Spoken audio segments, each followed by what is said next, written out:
लगातार हमारी यही कोशिश है कि हम डॉक्टर्स से आपकी बात करवाएं, जो उनकी सलाह है वो आप तक पहुंचाएं। और इस समय हमारे साथ एक और बहुत ही खास मेहमान जुड़ने जा रहे हैं। हमारे साथ मौजूद हैं हैदराबाद के प्रतिष्ठित centre for cellular and molecular biology यानी CCMB के निदेशक डॉक्टर राकेश मिश्रा। डॉक्टर राकेश मिश्रा, बहुत बहुत धन्यवाद, आपने हमारे लिए समय निकाला। मेरा सवाल आपसे यही है कि वायरस को लेकर लगातार इस तरह की बात कही जा रही है कि ये म्यूटेट कर रहा है, ये अपने स्वभाव को लगातार बदल रहा है। कई तरीके के वायरस के नाम सामने आ रहे हैं। पहले UK US वायरस की बात हो रही थी, अब भारत में ही कई तरीके के वायरस की बात हो रही है। क्या जानकारी है, क्या कहेंगे आप?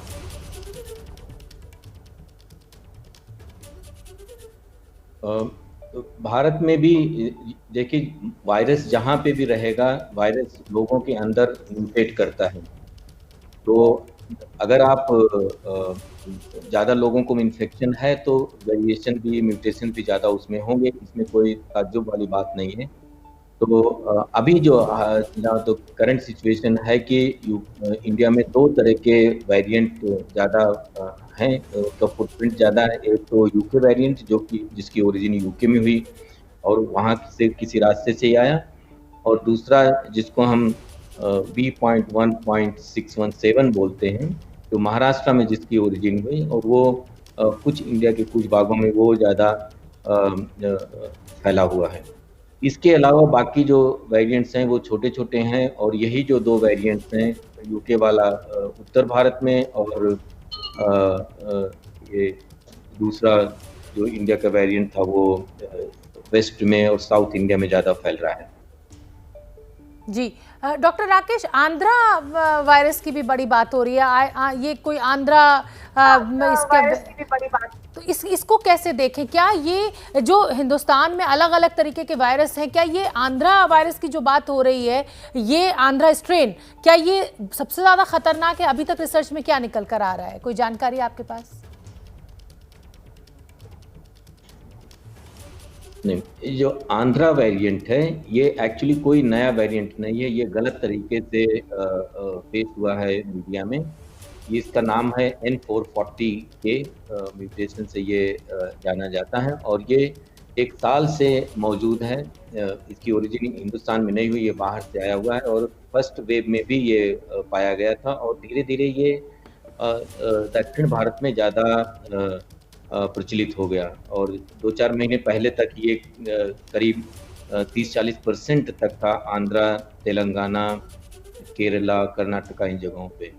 और अभी लेकिन जो नए वेरिएंट्स हैं उनकी वजह से ये जो है कम होता जा रहा है, और आज की तारीख में शायद ये 5-10% से भी कम हो गया है, जो रिसेंट डेटा दिखाता है। तो ये निहायत गलत समाचार पता नहीं कैसे फैला हुआ है कि ये आंध्रा वेरिएंट है या ज़्यादा इन्फेक्शियस है। इनफैक्ट ये कम इन्फेक्शियस है और ये ख़त्म हो रहा है। अगले कुछ हफ्तों में हम इसको नहीं पाएंगे इन जगहों पे। ठीक है। और इसकी ओरिजिन जो है, जैसे मैंने कहा, ये आंध्रा में नहीं हुई थी, ये बहुत पहले से बहुत पुराना है, ये कोई नया वेरिएंट नहीं है।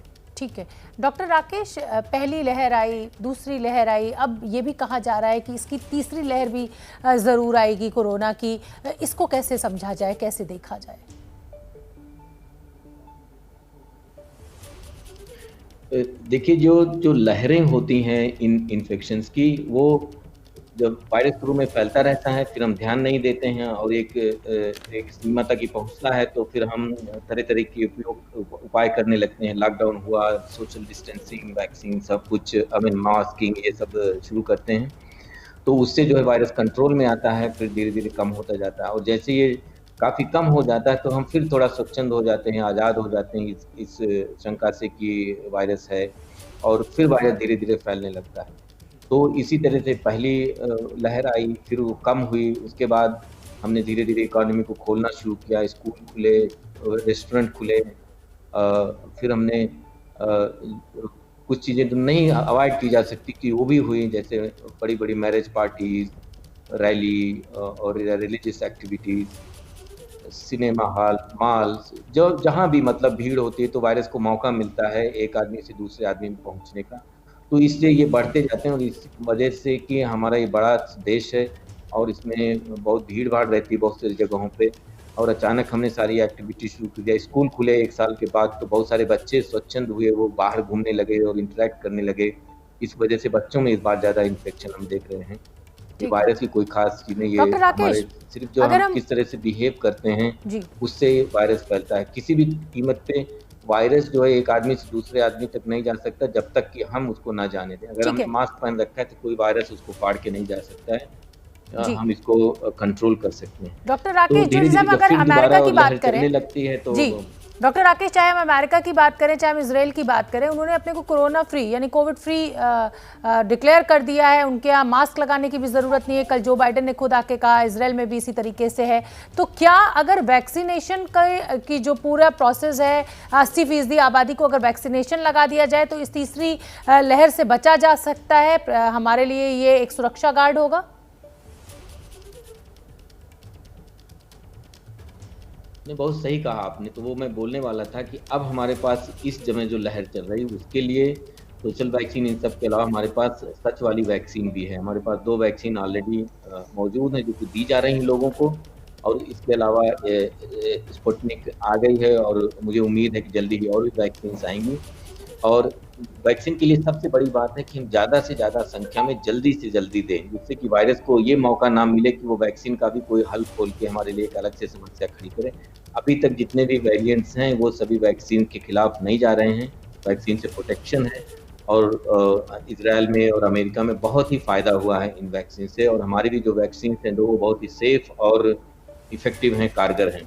तो इसलिए अगर हमने वैक्सीन का अच्छा खासा उपयोग कर लिया 50-60 करोड़ लोगों को वैक्सीन दे दी जल्दी से अगले 2-4 महीनों के अंदर और वैक्सीन के साथ ही हमको ये सोशल वैक्सीन का ख्याल ध्यान रखना पड़ेगा। हमको ये देखना पड़ेगा कि हम मास्क पहने 2-3 महीने, तो हम इससे बाहर आ सकते हैं और हम कोरोना से मुक्त हो सकते हैं। क्योंकि इंडिया में वैक्सीन बनाने की क्षमता काफ़ी है और बढ़ रही है ये डिमांड बहुत ज़्यादा है क्योंकि ऐसा वैक्सीनेशन कभी दुनिया में किसी जगह नहीं हुआ था। तो ये चैलेंज है लेकिन हम इस चैलेंज को हैंडल कर सकते हैं, हमारे पास सुविधा है और हमारे पास मन में इच्छा है तो करेंगे और लेकिन जल्दी करना है और ज़्यादा मात्रा में करना है। तो डॉक्टर वैक्सीन राकेश, जो है टर्निंग पॉइंट हो सकता है कि हमको तीसरी लहर ना देखने को मिले या बहुत ही कम हो। मेरे ख्याल से हम अच्छा समझ गए इसके बारे में सोशल मैनेजमेंट के बारे में, तो तीसरी लहर मेरे ख्याल से ज़्यादा नहीं होनी चाहिए, ठीक है। क्योंकि हम इसको अवॉइड कर सकते हैं। जैसे मैंने हाँ, कहा कि वायरस अपने आप कहीं नहीं जाता, हम उसको जब तक अलाउ नहीं करते हैं जाने बिल्कुल के लिए, ठीक है। तो डॉक्टर राकेश, इस मेरा बार हम इस नहीं सवाल होने देंगे। आपसे ये भी है, मैं ये भी समझना चाहूंगी कि 3 दिन तक आंकड़े कम हुए कोरोना के, वजह कुछ भी हो सकती है। हो सकता है कम टेस्टिंग हुई हो या सच में आंकड़ा उतना संक्रमण ना हुआ हो, लेकिन चौथे दिन आके फिर वो 3,80,000 पे आंकड़ा पहुंच गया है। क्या ये अब जो पिछला जो इतिहास रहा है, जो अनुभव है आपका, क्या ये पीक है या अभी पीक आना बाकी है?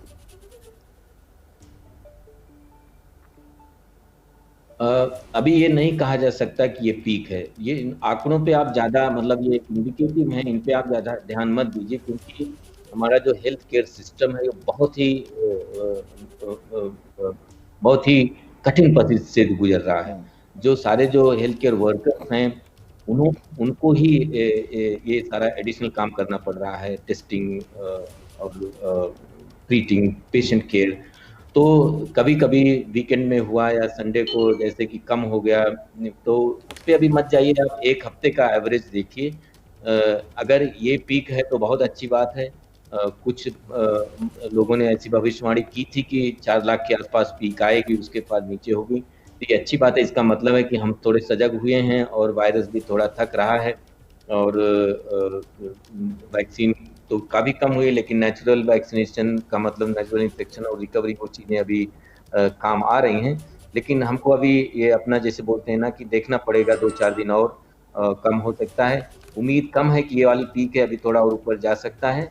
लेकिन महाराष्ट्र में कम होने लगे हैं कंसिस्टेंटली, तो और जगहों पे भी हमको वो सीख लेके वहाँ से उसी तरह के उपयोग करें, तो हमको सफलता मिल सकती है। लेकिन 1-2 दिन के नंबर कम होने से हमको ज़रा भी ढिलवाही देने की ज़रूरत नहीं है, हमको और ज़्यादा टेस्ट करना चाहिए। नंबर बढ़ गए कोई बड़ी बात नहीं है, वो अच्छी चीज़ है, लेकिन आप टेस्ट ज़्यादा करो।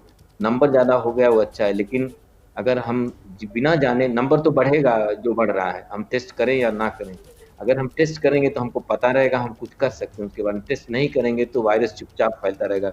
सबसे खतरनाक चीज़ इस वायरस की यही है कि ये हमको पता भी नहीं चलता कि हमारे अंदर है, ये एसिम्प्टोमेटिक रहते हैं ज़्यादातर लोग, इसीलिए चुपचाप ये फैलता रहता है। इसे टेस्ट करने से ही पता चलता है, वो हमको करना चाहिए।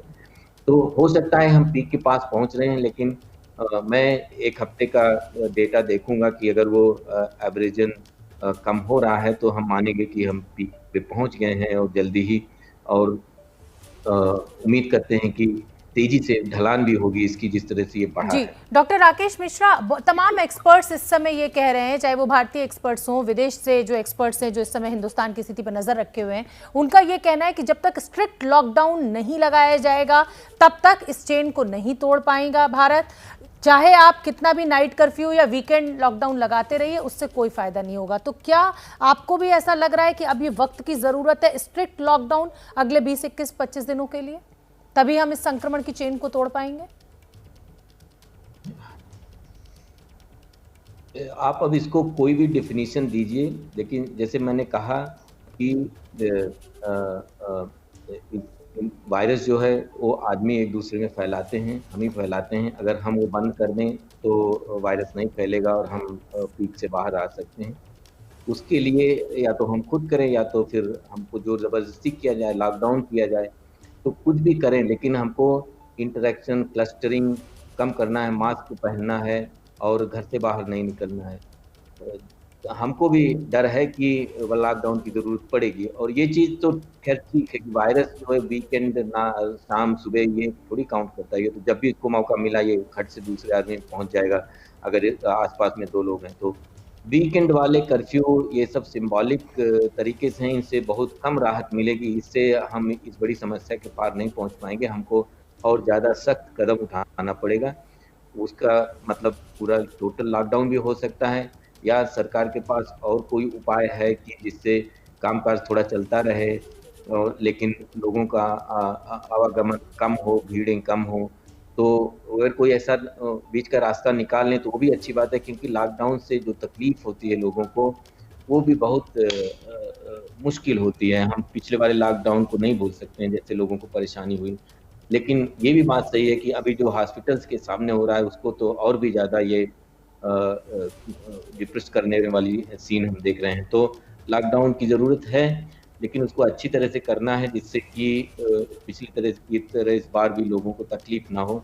हम एक टूटे-फूटे देश नहीं हैं, हम एक ताकतवर देश हैं, हमको इन सब चीज़ों से बचना चाहिए, हमारे पास क्षमता है, अच्छी तरह प्लान करके हम बचा सकते हैं।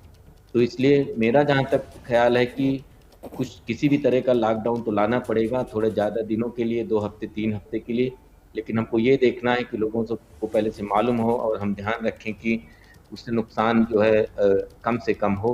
जान-माल का, लोगों को इधर कोई रोज़ी-रोटी किसी तरह से चलती रहे। सरकार ने कुछ अरेंजमेंट किए भी हैं इस तरह के, शायद उनको थोड़ा और सशक्त करना पड़ेगा। लेकिन लॉकडाउन जैसी किसी चीज़ की ज़रूरत है हमको इस पीक को कंट्रोल में लाने के लिए।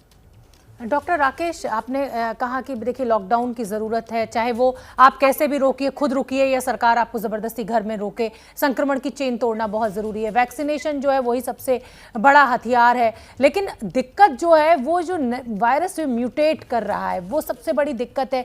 कुछ लोगों में तो ये वायरस बहुत माइल्ड तरीके से निकल जा रहा है, लेकिन किसी किसी व्यक्ति में, किसी किसी मरीज़ में ये बहुत वायलेंट हो जा रहा है और जान तक चली जा रही है। ये इसको लेकर क्या कहेंगे आप? तो इस बारे में मैं आपको थोड़ा-सा ज्ञान दूँगा कि ये कोई भी वायरस हो, ये यूके वायरस हो, ब्राज़ील वायरस हो, इंडिया वायरस हो, चाइना वायरस हो, कोई भी वायरस आपके मास्क को तोड़ के अंदर नहीं जा सकता है। ना ऐसा वायरस हुआ है इस कोविड का, ना होगा। तो हमारा जो हथियार है इस वायरस के खिलाफ वो ऑलरेडी जी, है, हमने उसको इस्तेमाल नहीं किया। आप ये भी तो सोचिए कि जो फ्रंट लाइन वर्कर्स हैं, जो हेल्थ केयर वर्कर्स हैं, वो भी तो काम बिल्कुल। कर रहे हैं, बड़ी बात वो आप अपने को कह रहे बचा हैं रहे हैं। डॉक्टर तो राकेश, मेरे तरीका पास है, हमको समय इतना सोचना ही है। चाहिए। मैं क्षमा चाहती हूँ, आपने बहुत अच्छी जानकारी दी।